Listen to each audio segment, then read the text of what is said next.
Ku kasance da mu domin ji ta bakin babban ɗalibin malam wato Abba Kallahu gaskiyar abin da ya faru, amma wannan shine farkon ziyartar ka wannan channel tamu mai albarka, ka tsaya ka danna mana subscribing da alamar liking. Mun gode.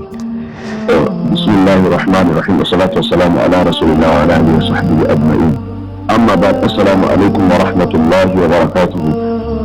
Ina isar da sako kai tsaye ta cikin wannan kafa mai albarka Al-Furqan TV wal Huda.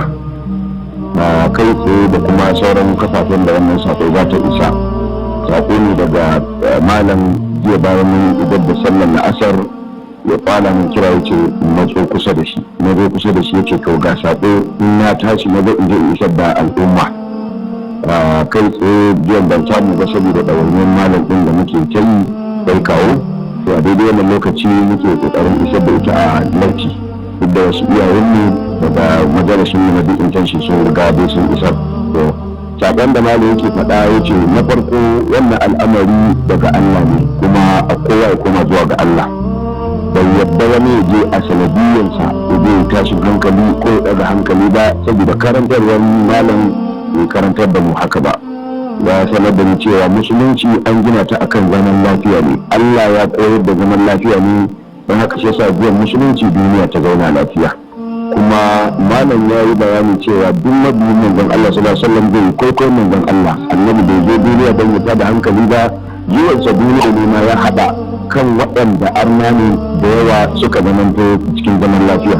A yake mana ishara zuwa ga wato ayan nan لو أنفقت ما في الأرض جميعا ما ألفت بين قلوبهم ولكن الله ألف بينهم.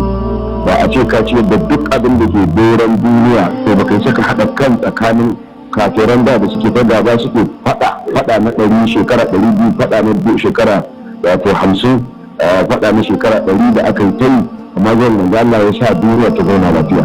Idan haka duk wanda yake kwaikwayon manzon Allah na gaske baya koyar da tashin hankali, kuma ba zai ilimi da tashin hankali ba, kuma mabiyin malamin ko mabiyin manzon Allah a matsayinsa na ahlus sunna to ba zai yi tashin hankali ba, musamman almajiransa yana nufin mu kenan da waɗanda suke ƙasa da mu da kuma wanda suke sama da mu, cewa ba za ka yi tashin hankali ba. Don haka duk wanda ya tashin hankali malam ya ce bai yafe ba.